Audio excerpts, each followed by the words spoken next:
What's the Satori? Got to quickly run down through the last week's happenings within the gym, affecting the gym. The main one would be the latest government guidelines, latest government announcements in relation to the gym specifically. I won't go into all the other parts of it because there's too much in it. Usually got Pat with me, but he's busy prepping all the stuff. Like, it was thrown on us Friday. Even there was some talk of it on Thursday, of course, that those restrictions might be coming in place. But we weren't aware of it affecting us until Friday, so it's been a scramble just to adjust. But that's what we do. We adjust and we move forward. So specifically, the announcement as pertains to us was recommendation or guidelines for indoor individual training. So normally we'd have a class where people interact. We were doing pods. A lot of the adults were doing pods of just 2 people, them and one other person, maybe 2 other people. But that's not a go anymore. It's going to be indoors individual training, or if the weather allows. I've been looking at the weather forecast. It's lovely today. Hopefully it holds up, but it'll probably be 50-50. We're allowed to do outdoor group training, but non-contact. So that's the parameters which we have to work within. The reason being the government says we have to, so we'll do it. And also the idea behind the government guidelines is to reduce the interactions within society, physical interactions between people, to limit the spread of COVID. So those guidelines as pertains to us, we'll do that. We're used to we already cut down the amount of physical interactions hugely, as previously mentioned, but this will just cut it down completely. So yeah, outdoors, non-contact, groups of 15 maximum. Indoors, individual training, and that's the ins and outs of it. Just one thing before I'll elaborate more on those now in a moment, but just before I do, during this whole coronavirus thing, we've seen people's mental health being affected a lot. So if for whatever reason you want to reach out, just give me a message or whatever. We have to look at the bright side of the situation. Thankfully, nobody I know within the gym has been so unfortunate to get the coronavirus. I haven't known anyone who's died from it, so we're very fortunate, really. We don't have quite the amount of freedoms that we would like to have in terms of training, etc., society, but it's temporary, and all gone well, the sooner it's done, the better. But if you want to get in touch, reach out, whatever, just give me a message.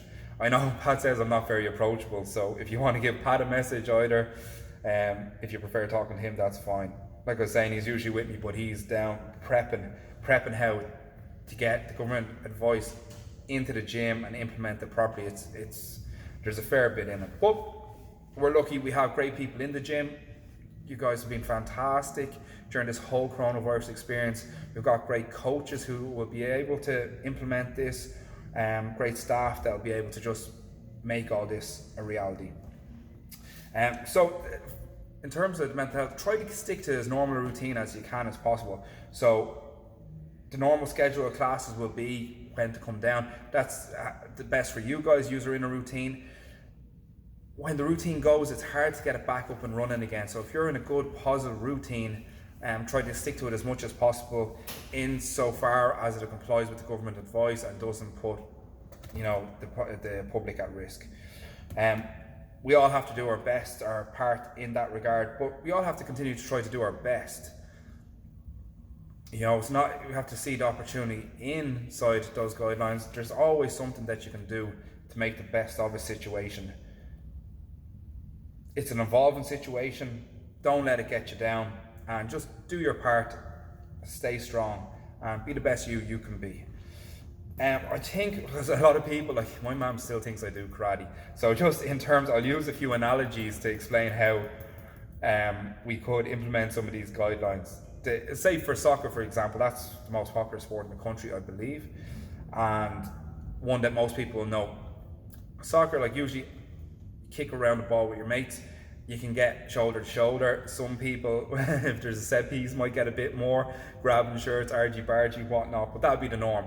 So obviously that can't go on. But the training outside would be, you could meet up with a bunch of your mates and you can kick the ball around.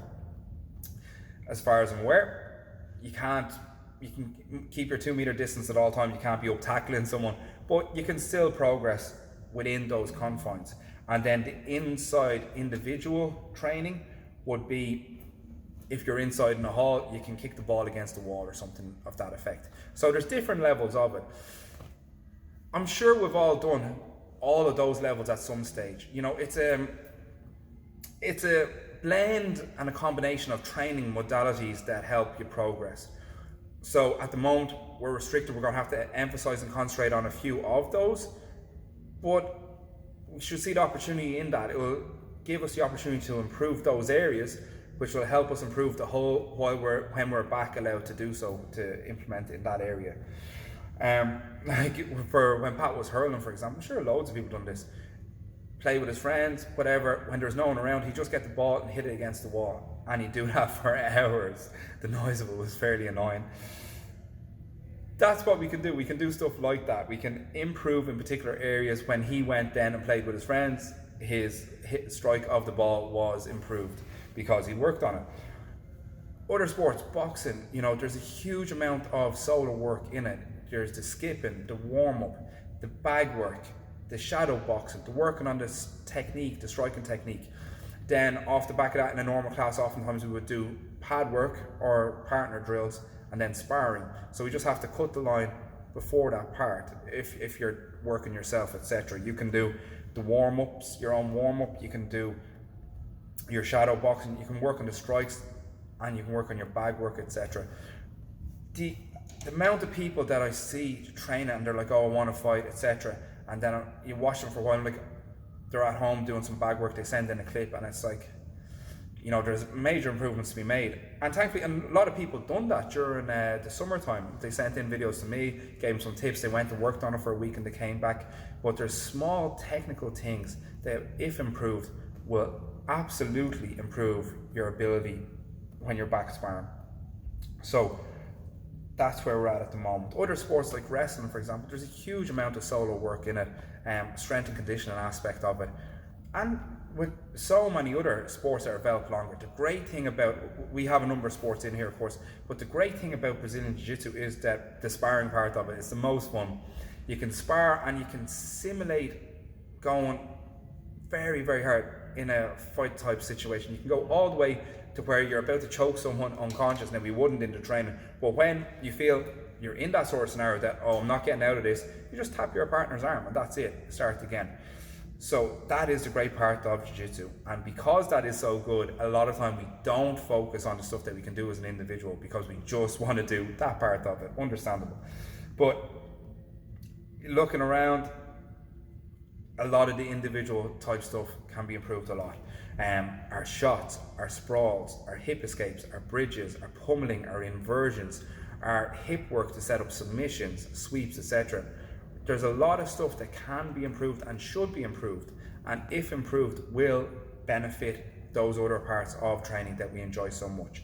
So that's what we're going to have to concentrate on a bit for a few weeks. If you want to see this, it's a glass half full or half empty sort of scenario. We can see the opportunity in that, progress and keep moving forward, or we can just shy away from reality, and that's not going to get us anywhere. You know, people who just let it get too much to them, obviously it's going to happen to a certain amount of people, but you have a choice of doing solo work, individual training, or what a lot of other people do is sit at home on the couch and have a few drinks. You know, the choice is there. Make the right choice. Make the right choice. A lot of people, thankfully the weather is holding up, a lot of people this weekend from the gym were complementing that with their outdoor training that they were doing over the summer, etc. A lot of people, you know, got bicycles and stuff over the summer, and they found nice running routines, or nice runs that they like to do. They found nice areas to go hill walking, etc. So we're going to see a lot more of that over the next few weeks to complement the individual training that people are doing here in the gym. But once again, normal schedule of classes, normal schedule continues. We all have to do our own part, come down, individual training. We won't be able to do partner contact, etc. Another thing is just out, like we're doing the best we can within the gym to adapt to what the government has told us to do and to implement it. And it's a bit of a, I wouldn't say an ordeal. There's a lot to it. But that's what it is. It is what it is. Outside the gym, try to do your part as well. Whatever that area is. I just, you're driving down here after lunch, you come down 1:30, 2:30, and you see the schools leaving, and there's 50 to 100 people, and it's not that they're not keeping their 2 meters or their 1 meter, they're keeping 0 meters, literally shoulder to shoulder, brushing against one another, and their children, like, I'm not complaining, but it's like, as much as possible, do your part, and we'll get through this. It's 3 weeks, we'll get out the other side, no problem. That's pretty much it. If anyone has any questions or anything, drop me a message direct on the Instagram. I usually run the Instagram channel, so you can Instagram me, or you have my personal line on Facebook, etc. If you want to send a voicemail, message, wherever, or the club page is always there as well if people want to get in touch.